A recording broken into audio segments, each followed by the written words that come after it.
Astrology time, Shane here, daily-astrocat.com. And today is Wednesday. It's the 5th of November. So our moon is full. It was full at 8:19 in the morning. Okay?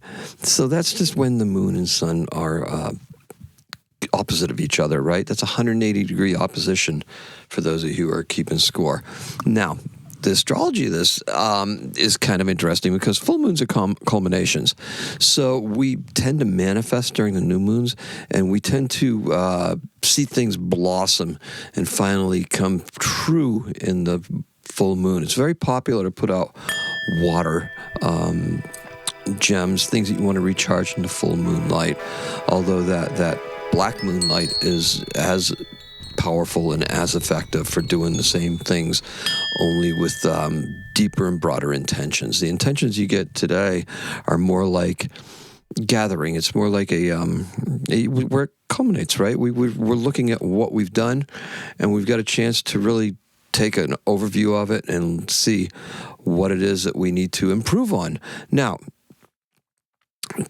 speaking of things, did you feel the winds of change yesterday?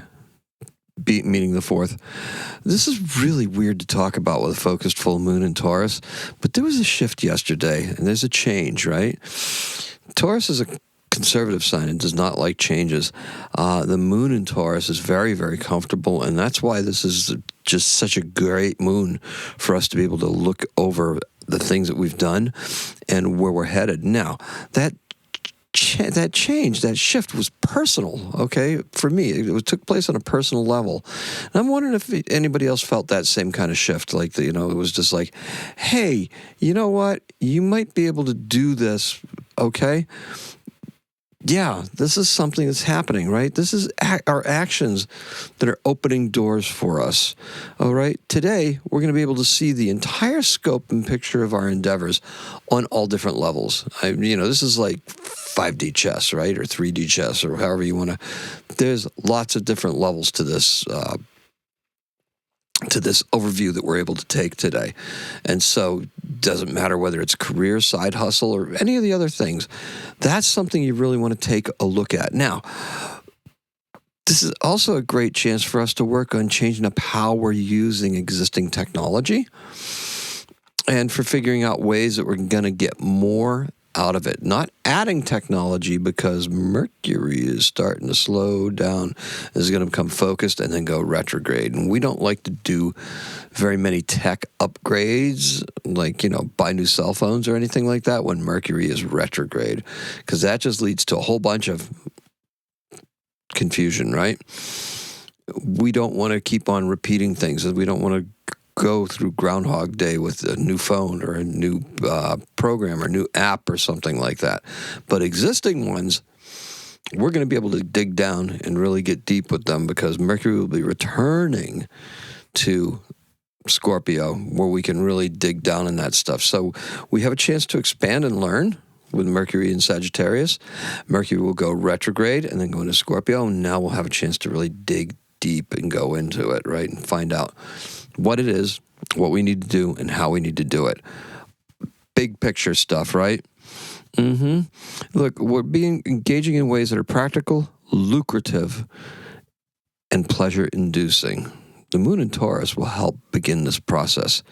Think about that. Those are key Taurus points, right? Mars and Pluto will put the exclamation point on this by the 6th. So they're already doing it right now, but they perfect on the sext. So that's when we'll be talking about the Mars-Pluto sextile. Okay, and our keyword for today is accomplishment, because honestly, you have accomplished something. And the color is dollar bills, because we like to accomplish things that yield results, right? Now, secretly, or maybe not so secretly, we've been working towards this point for quite a while. That's right. This isn't just sudden, oh my goodness, recognition. No, this is something we've been working on, and it's been coming to us, and it's due to us. Now, take stock of what has been successful. This is what needs to be repeated. Try something a little different. This is going to feel a bit alien, because the moon in Taurus is feeling a reluctance towards change. That's right. Taurus is a very, very conservative sign. Does not like change. I can't wait to see the comments down there. I don't like change. I know. I just said that. It's okay. Now, This Mars and Mercury will be scoffing at this. Yeah, change you will, change you shall. Like Yoda, right? You shall change, change you shall. Yes. Yeah, very Yoda-like. That wasn't a very good Yoda voice, but it's late, and I don't think my voice is going to do that. So I can do Grover Monster, but Yoda is kind of like Grover. So Frank Oz, right? Okay, so that's who voiced him. Okay, so expansion is definitely possible. That's why Mercury and Mars are scoffing. They're like, really? No, expansion is possible. Learn as much as you can throughout the Mercury retrograde cycle, like I just said. Confident, capable, and competent are Taurus qualities that are available to everyone today. Yeah, it's a common mistake to want to skirt around this part and be like, well, that's boring. These people, they don't know what they're talking about. They're not moving as quickly as we are. Nope, that's a mistake. You got to take time to appreciate this place in your development before you move on.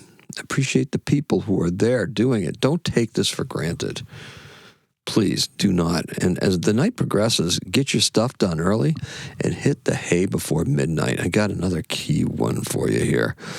Watch out for tensions at home. Venus is in the anaretic degree of Libra.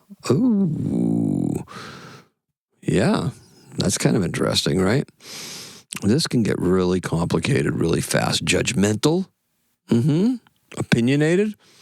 Yeah, that usual, try to see both. No, now it's very stubborn. Now it's going to be indecisive. Now it's just going to spiral, okay? And it's going to get unnecessarily ugly. Don't do it, okay? As a general rule, don't go to sleep angry. It's the best advice I can give you. All right, so that's what I have for you. Still a pretty good day, though. In 1572, Danish astronomer Tycho Brahe observes a bright new object with the naked eye in the Cassiopeia constellation, which he believes is a new star. But it's really a supernova. A massive explosion of a dying star. And in 1936, Billy Sherrill is an American countrypolitan record producer. Okay, that's in parentheses or apostrophes or something like that. Anyway, countrypolitan, never heard that term.